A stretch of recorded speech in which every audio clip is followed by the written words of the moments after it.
Hi. Make myself comfortable is what they said. So I'm doing that. Thank you for joining me for a cup of tea at the Cheez-It in Tucson.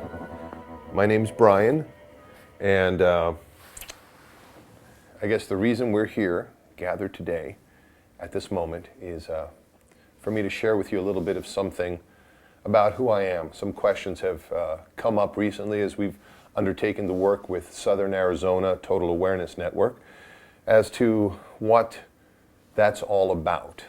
And that's a valid question, a valid concern that some people have, especially as we go forward seeking donations and donors of upwards of $10,000 a person. This is the first step. Obviously it might be $10 a person at this point, but you got to start somewhere, right? So welcoming you to my house is one of the ways of doing that. I guess it would be a jump cut at this point and they'd say something profound instead of inane, but alas, what can you do? Well, that's the voices in my head. Yep. So.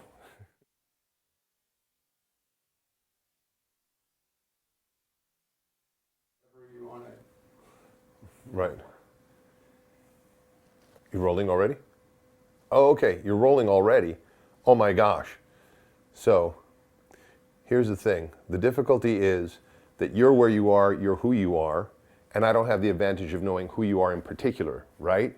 And nonetheless, in the world of media and TV and communication and so forth, a lot of people don't really care about who you are because you're a what? You're a thing they want something from.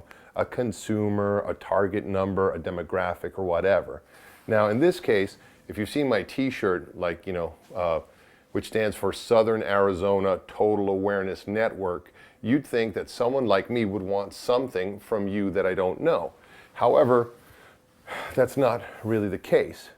As a result, it becomes a little difficult to communicate certain things, but we're going to try anyway. We're going to attempt to communicate something about me. It's all about me. That's the only way I can get to know you, by being me, which I think is an experiment that may or may not fail. So the key to that is taking you through the place I live. And that's in Tucson, Arizona, by a mountain, a place called the Cheez-It. And I have a couple of kids, a 9-year-old and a 13-year-old. 13-year-old is a daughter, 9-year-old is my son. Currently divorced, as they say in the business.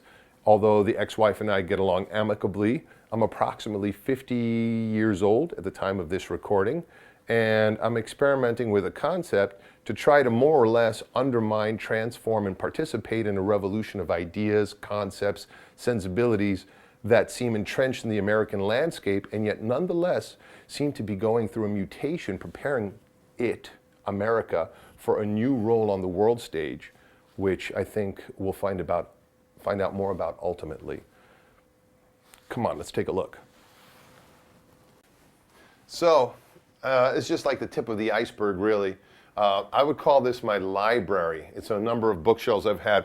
Unfortunately, due to things like poverty, divorce, working tile jobs, taking care of kids, et cetera, I haven't had a chance to organize, but as we get to know each other, you'll find out that I have a lot of really interesting thoughts and I put them together in interesting ways, and some of them challenge the way people normally think about stuff. But this is partial explanation, stuff like, Elements, Michael Moore's Stupid White Men, interesting book.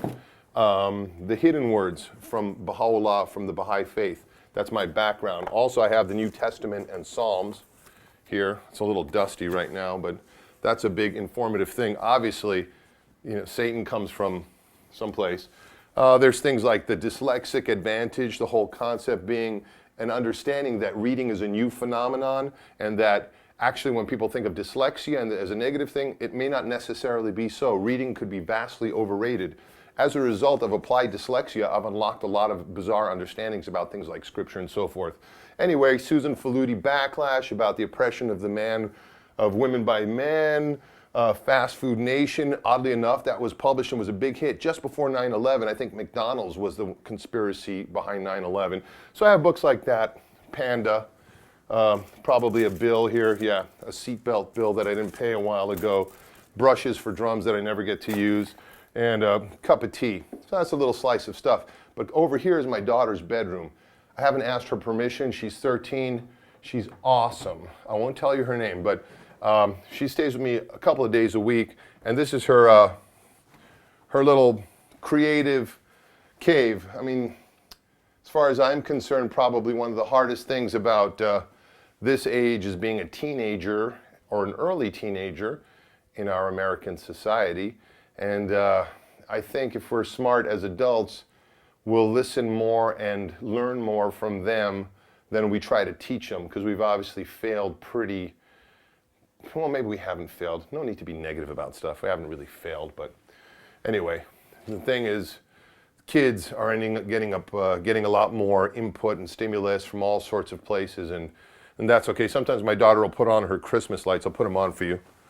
She comes here on twice a week, and the thing is, I would clean her room for her, but a kid has to learn how to clean a room. But then again, maybe it's not dirty, you know? It's creative, it's beautiful. She writes things on the wall like when words fail, music speaks, and you know, that's pretty profound and all that stuff. I wish she'd do her frickin' homework though, really. I think it'll serve her well, but whatever. 9-year-old boy, he doesn't have as much of an expression in this house. I can only do so much, you know what I mean?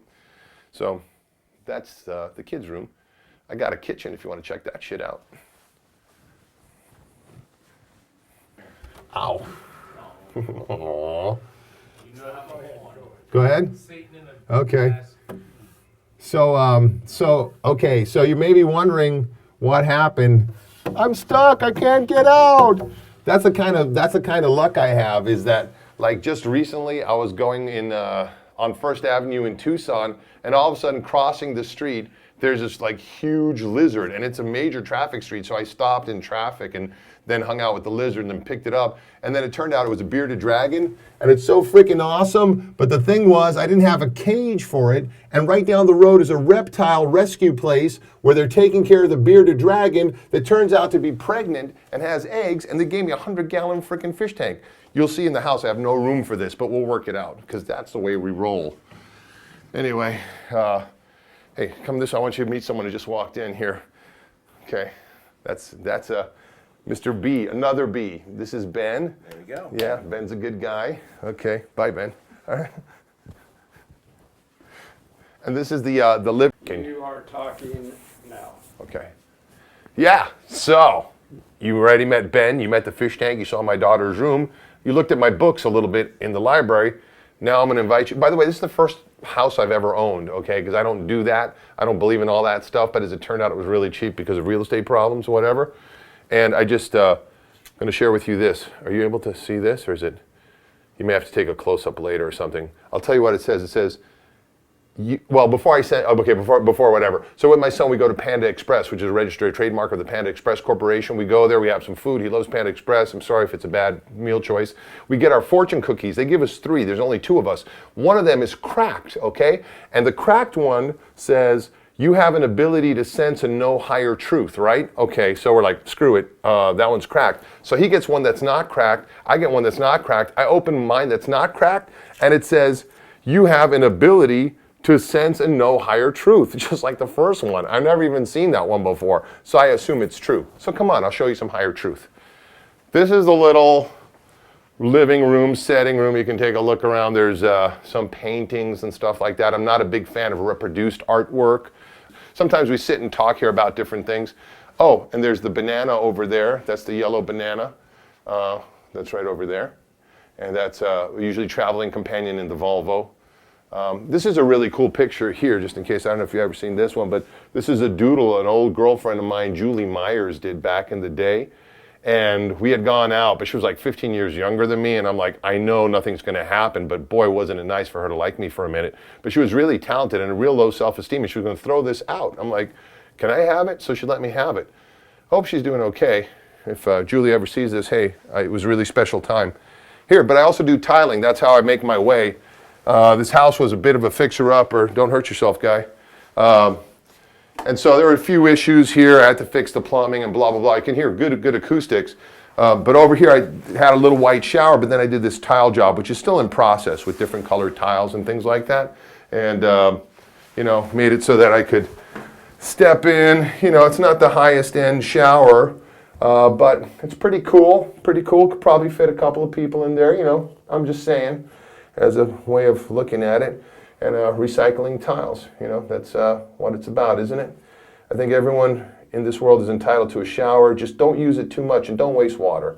You know, that's really what it's all about too. All right, I think I'm going to move over to another room here. Oh, this is my bathroom reading, just in case. It's the 48 Laws of Power. I would recommend that you never read this book. I've read it twice. I don't want you to know what the 48 Laws of Power are. Only I want to know, okay? Don't buy this book. Oh. And then I got this at the street fair. It was a little booklet with pictures in it called The Word Made Flesh. It's a very interesting story about, I don't know, some guy and something about a devil. Anyway, I keep it for fun. Okay.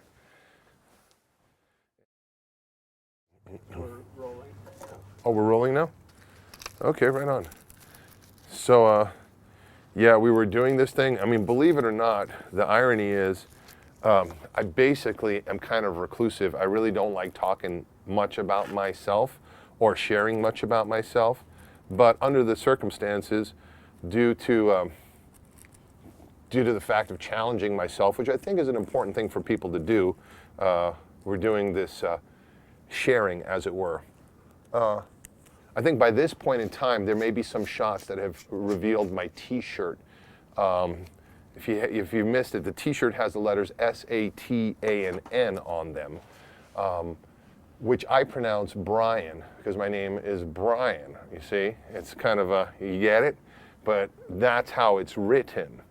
So in doing this sort of thing, this interaction with the Southern Arizona Total Awareness Network, it's imperative to have an idea of the impact, even the slightest things we do, say, manifest, the interaction they have with what's around us, because we're also being impacted. I'm also being impacted. So before I light this, I want you to know that smoking is bad for you. But we were inside, I was getting stressed out, I wanted to have a cigarette break. It's not even stressed out, I just like smoking still. I would do one of those vapor e-cigs, but now they're finding out that did you know it's becoming the #1 cause of, the highest growing rate of poisoning, nicotine poisoning, is the e-cigs, because you can get dosages. So people are overdosing on nicotine, and because they feel like, you know, whatever. The point of it's all bad. Smoking, alcohol, drugs, gambling, inappropriate sexual energy that's misdirected and or overdone. Really, by the time you're about my age, I should be getting over it to a certain degree. It's just that in our society, from the time we're small, we make such a big deal about it. We'd rather have people shoot people or hit each other on the football field or dress up and consume stuff than actually process life energy, which manifests itself sexually. That's by virtue of Wilhelm Reich and the mass psychology of fascism. You know, Wilhelm Reich was a very interesting person. I'm going to take a couple of puffs and then, you know, we can proceed with this stuff. So what are you about? What's your story? Who are you? How long have you been at the process of being you? How many changes have you gone through in your life? Have you had reincarnations already in your one incarnation? Have you died and were born again like 20, 30 times like I have? You know, reincarnation, life after death, who needs it? That's the whole thing. That's the point of an awareness concept, is the fact that no matter what you think, it's already been talked about in the 60s and 70s and all that, so it's kind of old hat. So my head is still filled with all these sort of things, but it's very sensible because physics now shows you that it's all happening now. And pretty much, here you are, here I am, here this is, and that's why I smoke a cigarette, frankly.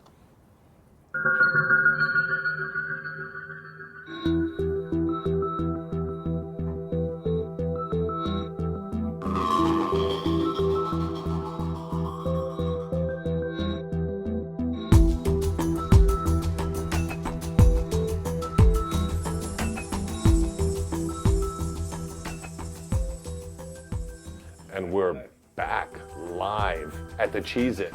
Took a little break, had a cigarette, so that was great.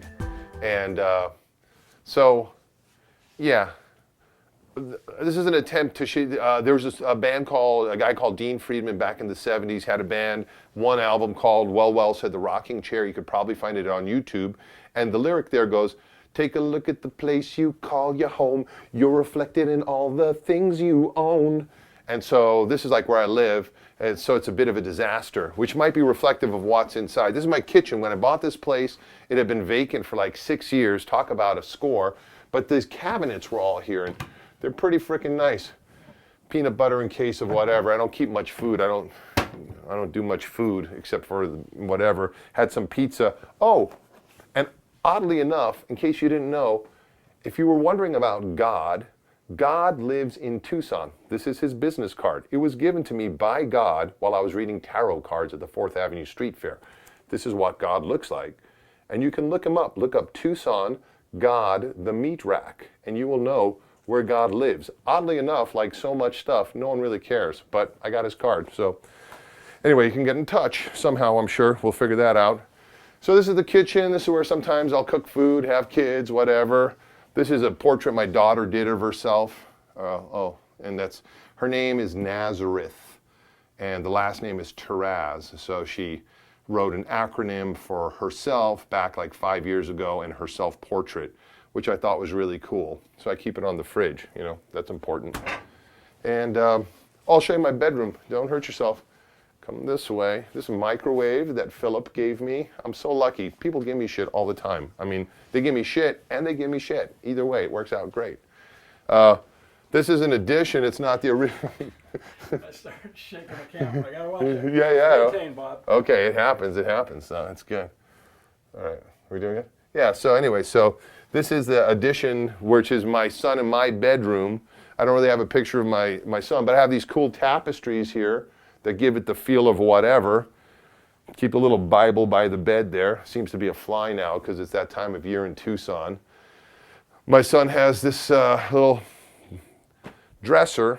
The reality is this. I mean, it's America, it's the year 2014, and some people have heard about stuff like, by the way, I have a channel on YouTube. I'm going to plug the channel. It's called Occupy God. You go to youtube.com/Occupy God. And it's not like this is a new thing I'm doing. I've been working on it for a while because what happens is, contrary to a lot of the media stuff and a lot of things that people feel, this is such a great time to be alive and embodied in the flesh as a humanoid entity, like you are if you're watching this. Anyway, but our expectations sometimes are a little out of whack with the necessity of the age we're in. So trying to navigate and balance giving the best of what you can to children, which is really important because children are the future, and then dealing with other people that have gone through a lot of stuff like I have and they have and all that, it's a little bit of a challenge. So anyway, the kids have a house. I'm not, in America I might be in the bottom 50%, but in the world I'm in like the top 1% because a lot of people in the world can't stand us because we have so much crap and complain about it all the time. Like all this clutter is killing me. I have a guitar. Sometimes I've done music. Yeah, here's a guitar, electric guitar, out of tune, beat up guitar, and then I have my other guitar hiding in there, and then drumsticks, stuff like that. Is there time for music in our lives? Of course there is. iTunes will tell you as much. We got time for about 1 million billion songs, but we don't have time to sing. That's the thing we need. We need time to sing, not just listen to songs and sing along to someone else's song. You keep that shot, I'm walking past you, okay? It'll be very impressive. I should have shown my brush brush.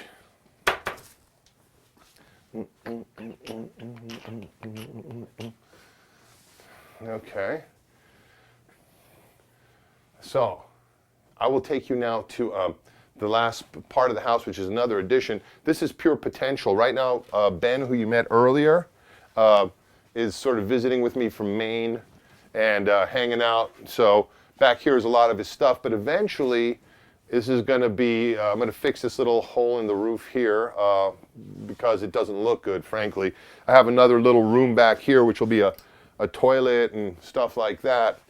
And this is where I have some stuff. There's clutter. I have clutter. I criticize clutter, but I have clutter, and I admit that. Like, for instance, you can see this is a check that I was given for being a foosball champion in the movie Foosball, the movie, which has not yet been released after 8 years, although there's a trailer online, and hopefully no one will ever see it, but I did it specifically so I could remain humble in case I ever became arrogant, thinking I was some kind of special entity or something like that. But I carry it with me. That's the way I roll. Yeah, and then there's little fixes that got to take place here, but I like it because it's blue and it's white, you know, and it says something about the way things change. I could go ahead and fix it. It's only been 2 years, but there's really no rush, and I'm trying to find out what it means to me, what it means to us. And now we've had a chance to document that, and it's very touching, a very touching moment. No falling backwards, okay. I'll take you to the outside now, which is cool. Oh, but I'll do, you need to change lens or anything? Are you happy still? Are you good? We're good. Okay, so I was going to show you this other bookshelf. Okay, so there was a bookshelf. This is another example of a bookshelf, like Desmond Morris. He wrote The Human Zoo and The Naked Ape, which was really great. If you haven't read, or if you don't do free will astrology, Robert Brezhny, you really should. This is The Televisionary Oracle by Rob Brezhny.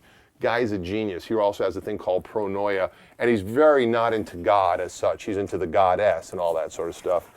And then, then there's like a lot of Shakespeare. Shakespeare's really cool. Of course, religious books, a little bit of Plato. I have Joseph Chilton Pierce, blah, blah, blah.